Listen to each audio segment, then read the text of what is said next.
Tercero y último de los vídeos que voy a dedicar al libro de Roland Barthes, Cómo vivir juntos, sus notas y cursos de los seminarios en el Collège de France del año 76-77. Me quedaba en el anterior vídeo, en la sesión del 16 de marzo de 1977, que está dedicada, entre otras cosas, a la escucha, es decir, al espacio de vivir juntos como algo activado por las huellas de la escucha y la escucha como constitutiva de algo, y habla aquí de un territorio de la escucha que considera como incluso un territorio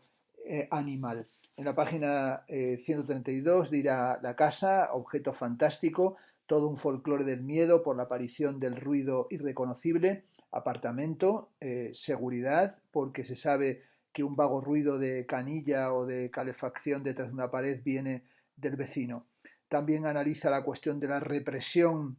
y de la escucha, el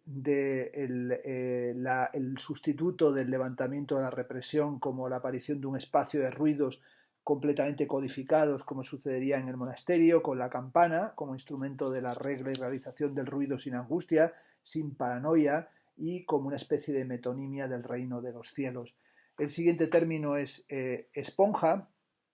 y dice que tiene que justificar esta palabra por un instante. Dice que hay sujetos individuales que pueden tener fantasmas de vivir juntos. Se fabrica entonces un vivir juntos fantasmático, eligiendo a los compañeros en la red de personas que se conocen. Lo interesante de esta elaboración fantástica no es ver a quién se elige, sino a quién se elimina, pues los criterios de eliminación no abarcan forzosamente los imperativos del afecto y son criterios a menudo sutiles de analizar. En muchas comunidades está inscrita esta paradoja. Lo que es eliminado es integrado, conservando su estatuto de eliminado. Y es el estatuto, por ejemplo, contradictorio del paria, rechazado e integrado, integrado como desecho. Quizá no haya, advierte Roland Barthes, comunidad sin desecho integrado. ¿Y acaso el arte sea uno de esos desechos integrados? Bueno, dice que habría que recordar el esquema actancial de Greimas, sujeto, objeto, objeto más destinatario, destinador más oponente y ayudante. Y este esquema, dice Barthes, es demasiado razonable, plano y armonioso, dado que le falta el actante desecho, esto es la esponja. Se podría incluso, y esta es una simple hipótesis de trabajo, imaginar una tipología de los relatos y de las comunidades, de las ficciones de comunidades en función del papel de este actante, que es lo que él llama el actante desecho. Bueno, va a hablar de relatos sin actante desecho, como podía ser Robinson Crusoe o la propia montaña mágica, y cómo a él le interesa mucho esa idea de que la esponja, ese actante desecho, es el sujeto del relato. La última vuelta de la manipulación, y lo dice después de estar reconsiderando la teoría del chivo expiatorio de René Girard y también aspectos de la teoría del brujo, de la introducción a la antropología estructural de Claude Lévi-Strauss. La última vuelta de la manipulación es glorificar, honrar y consagrar el desecho, y es lo que quiere hacer el monasterio. El desecho, si es consecuente, es lo que quiere hacer el monasterio, y ese desecho es en realidad hacernos de nosotros mismos eso que llama esponja. El siguiente asunto que trata es acontecimiento. Bueno, va aquí por la Vanemans, ¿no? Evento, y aquí trata, bueno, como todo acontecimiento, dice, es edípico. Y esto utilizará aquí una cita de El placer del texto, donde dice: la muerte del padre le quitará a la literatura muchos de sus placeres. Si ya no hay padre, ¿para qué contar historias? Todo relato no remite acaso al Edipo. Narrar no es siempre buscar el propio origen, decir las propias dificultades con la ley, entrar en la dialéctica del enternecimiento y del odio. Hoy nos deshacemos al mismo tiempo del Edipo y del relato. Ya no se ama, ya no se narra. Como ficción, el Edipo servía al menos para algo, y dice Roland Barthes, para hacer buenas novelas, para narrar bien. Es un asunto que esta nota a pie de página, la nota 16 de la página 136, que la tengo ahí bien subrayada y marcada con rojo, porque esta nota que dice que es una consideración que hizo después de haber visto City Girl de Murnau. Es una nota creo que decisiva también para poner en relación con la cuestión del Enjoy Your Symptom, gozas tu síntoma, y la cuestión de la declinación del Edipo, tal y como la entiende, por ejemplo, más adelante Slavoj Žižek. Continúo con el texto. Dice que fantasmar el vivir juntos como cotidianidad supone rehusar, rechazar, vomitar el acontecimiento. El acontecimiento, el evento, es el enemigo del vivir juntos, ya sea A, en las prescripciones de Pacomio, que hacen que no haya ninguna intrusión de las noticias en la comunidad, ya sea B, en una comunidad pequeña, con la ambivalencia de los sujetos con iniciativa, la invención de la cosa más o menos inesperada que debe hacerse colectivamente, hay una propensión a la distracción y un peligro de crear lo nuevo en la red afectiva, de producir lo que va o lo que más afecta al vivir juntos, que es la repercusión. La suspensión de acontecimientos y de iniciativas también se encuentra en el Tao, que ha mencionado anteriormente, y se vincula al principio del Wu Wei, es decir, al principio del no actuar. El Wu Wei, advierte en la página 137, es mucho más que el rechazo del acontecimiento, es un método que implica una conducta de vida, no solamente evitar el acontecimiento, sino además no suscitarlo. Bueno, luego va a analizar también las flores y el papel de los patios y los jardines en los monasterios y la idea del jardín privado y bueno, todo lo que sería plantear un dossier sobre las flores, es decir, que es un tema sin duda desde el bouquet al ikebana, a las flores y sus colores y a la estética y a la metonímica o a la hermenéutica y la sociología de las flores, y es algo que evidentemente pues Barthes solamente aquí al anotarlo planteaba algo que seguramente le hubiese dado un enorme placer desarrollar en extenso. También la cuestión de lo idílico o de una articulación comunitaria que supusiera una ausencia de conflictos y cuál es el ámbito de la reciprocidad. La sesión del 23 de marzo del 77 trata la cuestión de las marginalidades, es decir, qué supone vivir al margen en este ámbito de la idiorritmia,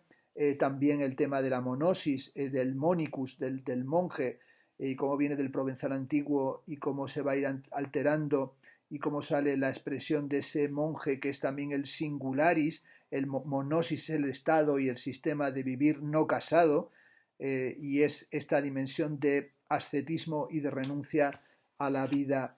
conyugal, y también lo que supone ese ámbito de apelación, pero también de apelación y de estar articulado en función de esa comunidad cerrada de personas que viven sin necesidad de recurrir a sus nombres civiles. La sesión del 30 de marzo del 77 continúa con esta cuestión del nombre en el ámbito del vivir juntos idiorrítmico monacal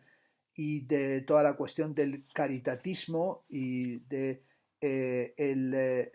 la situación de estar recluido y sin nombre, y también del tipo de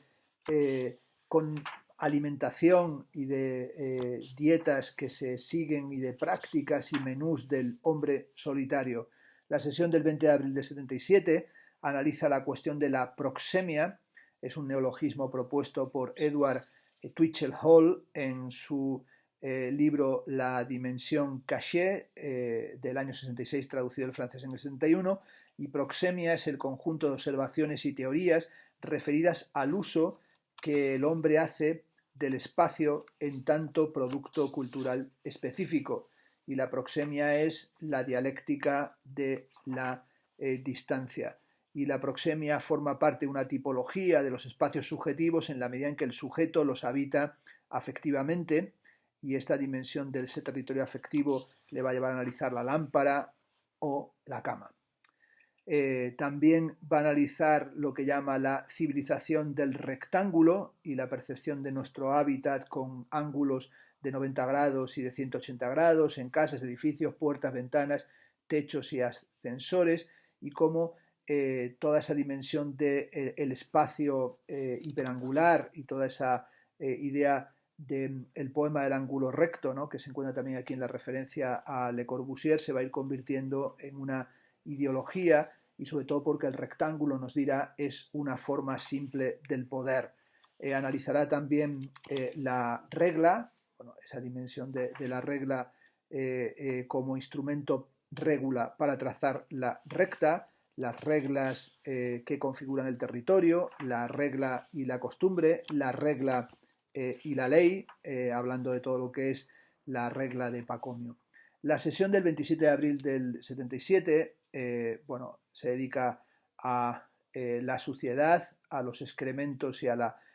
suciedad y bueno, evidentemente tiene que recurrir a Freud y como Freud analiza el excremento dando un lugar o dándole un lugar en su articulación simbólica y no hay que olvidar que antes de Freud la literatura ya sabía mucho de excrementos y cómo la escatología nutre con su lenguaje muchas grandes obras, que es algo que también se encuentra, por ejemplo, en el libro Eros y Tánatos de Norman Brown. Antes de tener un sentido, dice en la página 177, el excremento es notado como acontecimiento. El excremento es un acontecimiento y es una marca intensiva, es decir, el exceso de suciedad obliga a notar y a describir. Se pregunta qué resultados daría una historia histórica de la suciedad y también plantea aquí, así nada más acto seguido poner confróntese o véase historia de las lágrimas. Bueno, esta cuestión de la historia de las lágrimas es algo que formula en un pasaje de fragmento de un discurso amoroso que se titula Elogio de las lágrimas, en el que también aquí retoma, en el que dice, ¿quién hará la historia de las lágrimas? ¿En qué sociedades, en qué tiempos se ha llorado? ¿Desde cuándo los hombres y no las mujeres ya no lloran? ¿Por qué la sensibilidad en cierto momento se ha vuelto sensiblería? Esta cuestión de la historia de las lágrimas es un asunto que a mí me ha interesado muchísimo. Yo hice una exposición que se llamó Los Mitender, quiero llorar porque me da la gana, es una frase de Lorca, y hice una especie de aproximación a estas cuestiones del llanto y de las lágrimas y también en otros libros a la cuestión de lo excremental y lo escatológico, desde textos antiguos sobre lo estercolar como forma del arte contemporáneo hasta el libro entero Mierda y Catástrofe, pero esta cuestión de la estética de las lágrimas me interesó muchísimo a raíz de esa observación que hace en el libro Fragmento de un discurso amoroso Roland Barthes, pero también gracias al prodigioso libro de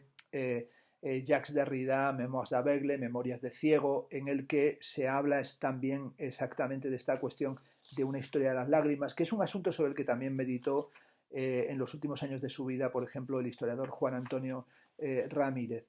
Bueno, hablará de cómo hay toda una cuestión de el cuerpo del Estilita y del cuerpo de Daniel Estilita como un cuerpo glorioso, y un cuerpo glorioso es también ya un cuerpo que no caga, y también lo que son los espacios y los aromas, los espacios odorantes, o por ejemplo como los perros exploran sus territorios precisamente a través de los olores, ¿no? Y los olores son, dice Barthes, una lucha de signos, esto es, gana quien borra el signo del otro mediante el suyo propio, y así el excremento también aparece como una marca y es también el origen simbólico de la articulación y de la definición de ciertos espacios, y sobre todo aquí hablará del origen del perfume o la importancia que tiene el origen del perfume, también en la configuración de la intimidad entendida en sentido fuerte, es decir, la esencia profunda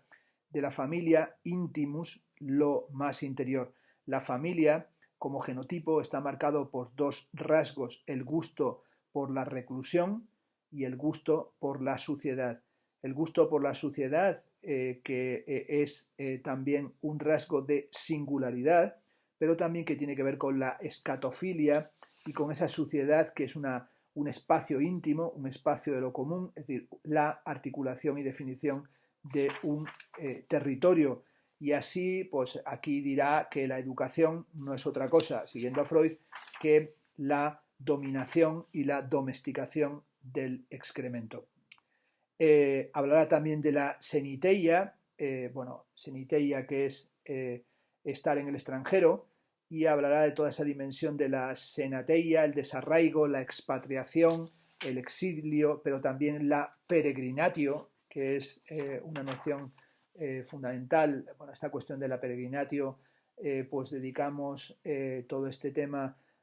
a los proyectos que hacíamos de arte en las ermitas en Sagunto con Tomás Ruiz y sobre el que escribí en distintas ocasiones sobre esta cuestión del de la peregrinación, del exilio, de la desrealización. La sesión del 4 de mayo de 1977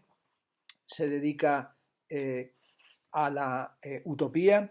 y sobre todo dice que había pensado que sobre el vivir juntos haría 13 cursos y había proyectado dedicar el 13º curso a la construcción de una utopía del vivir juntos idiorrítmica y bueno, dice que había seleccionado una serie de elementos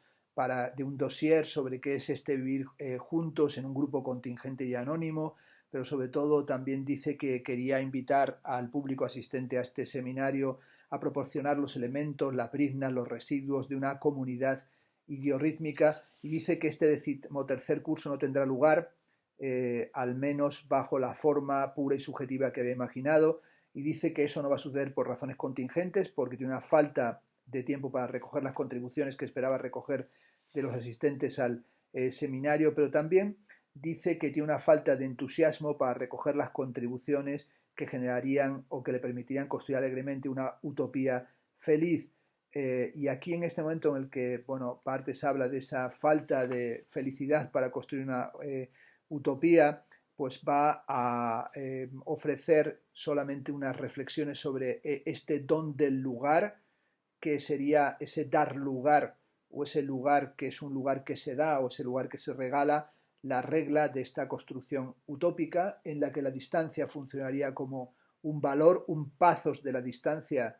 que, como dice Nietzsche en El crepúsculo de los ídolos, es lo propio de las épocas fuertes, es decir, que las épocas fuertes se caracterizan por el mantenimiento de las distancias, y ahí dirá en la página 189 que la tensión utópica que yace en el fantasma idiorrítmico viene de lo siguiente: lo deseado es una distancia que no rompa el afecto, es decir, es un pathos de las distancias. Y esta es la cuadratura del círculo y de la piedra filosofal, y es la visión de una utopía que es una distancia penetrada, nutrida de ternura, con un pathos en el que entrarían Eros y Sofía, como un gran sueño luminoso. Y tal vez en su género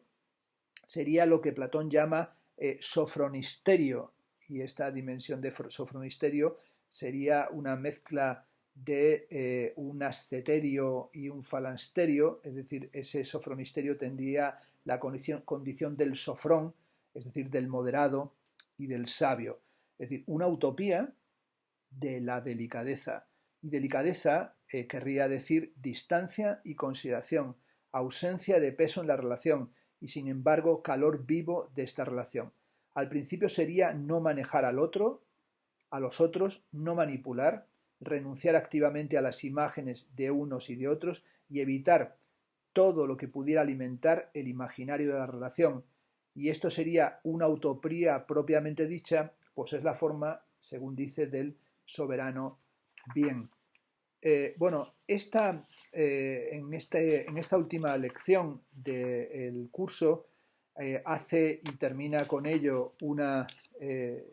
digresión en la que dice que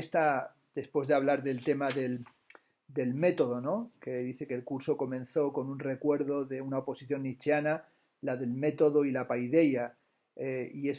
entendiendo el método como una buena voluntad de pensador, una decisión premeditada. El método, dice, fetichiza la meta como lugar privilegiado en detrimento de los lugares posibles, mientras que la paideia es trazado excéntrico de posibilidades y se trata de titubear, como hace en el seminario, en estas notas Barthes, entre bloques de saber. Y como aquí los rasgos, las figuras y los casos tienen que ver con las figuras del discurso, no en el sentido retórico, dice, sino más bien gimnástico, como una serie de tópicos que son equivalentes a los que desarrolla en fragmentos de un discurso amoroso. Y sobre todo aquí todo este sistema clasificatorio tiene algo de muestrario, fragmentario de situaciones y de acciones y de acontecimientos bajo la rotundidad de una clasificación alfabética, y la secuencia alfabética, dice Barthes aquí, no significa nada, no está sometida a ninguna ficción lógica, Pero ese azar es un azar del que saca partido y es un azar que le ha permitido escribir, esto es un azar combinado con la familiaridad. Y como digo, aquí termina con una digresión en la que dice, esta nueva retórica del no método es un derecho ilimitado a la digresión. Se podría incluso imaginar tendenciosamente una obra, un curso, que no estaría hecho más que de digresiones a partir de un título ficticio. El tema, la quaestio, estaría destruido por la astucia de la fuga incesante. Y esto es lo que es este seminario del cómo vivir juntos, unas variaciones diaboli, en las que estas variaciones diaboli, estas variaciones diabólicas, el tema es casi inexistente. Un recuerdo muy vago atraviesa como relámpagos las variaciones y cada una de ellas es una digresión absoluta. Todavía abre un dossier y dice, a veces dije, solamente abrimos un dossier, cuando decía que, por ejemplo, en las flores, tendríamos que abrir un dossier, tendríamos que trabajar sobre esto. Abrir un dossier es un acto enciclopédico por excelencia. Diderot abrió todos los dosieres de su época, pero en ese tiempo, acto efectivo, pues el saber podía ser dominado cuando no por un hombre, al menos por un equipo. Hoy ya no hay exhaustividad posible del saber enteramente pluralizado, difractado en lenguajes incomunicantes. El acto enciclopédico ya no es posible. Hay un fracaso de las enciclopedias actuales, pero el gesto enciclopédico tiene para mí un valor de ficción, tiene un valor de goce y también de escándalo. El escándalo de la incapacidad para lo propiamente enciclopédico. Y ahí es, en esa especie de enciclopedia del proyecto utópico que, como dice, no puede realizar alegremente, de cómo vivir juntos, es donde va creando un método que no es aceptable, sino en calidad de espejismo, es del orden del más tarde. Y es ahí donde termina el curso con esta pregunta, ¿qué tema?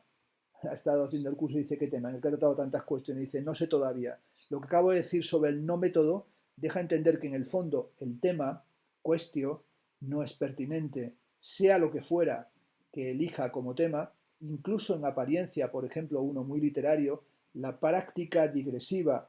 el derecho a la digresión, es decir, no dejará de trabajar de esta forma digresiva. Diré siempre lo mismo, estará lo indirecto, que es del orden de lo ético, porque se trata de una ética, pero también diríamos de una ética que va siempre unida a una estética.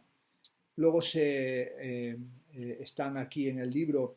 partes que ya no voy a desarrollar, como la investigación que se titula ¿Qué es sostener un discurso?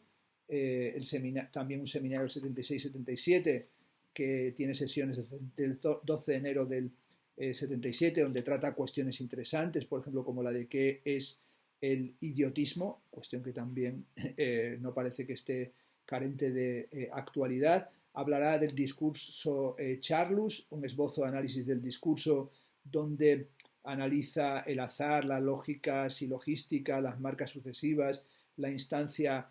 alocutiva, que son sesiones del 23 de marzo de 1977, que se continúan durante ese mes. Y hay un resumen de Roland Barthes para el anuario del Collège de France sobre semiología literaria, en el que hace un resumen del curso de cómo vivir juntos, simulaciones novelescas, algunos espacios cotidianos, y también del seminario que es sostener un discurso, investigación sobre la palabra sostenida, y luego el libro termina con un glosario de términos griegos y una extensa bibliografía, que es una bibliografía en la que Roland Barthes apuntaba bibliografía de libros leídos, es decir, que los marcaba con asteriscos, y también de libros que habían sido útiles o que consideraba útiles para desplegar esta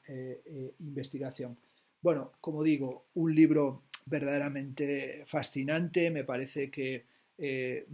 por lo menos para mí, traer como en el vídeo 200, 201, 202, en estos tres, el texto de Roland Barthes era también traer un material que me parece que nos incita y nos provoca a todos a pensar cómo vivir juntos en este pazos de la distancia, en este momento en el que estamos confinados y tenemos que mantener las distancias, pero cómo conseguiremos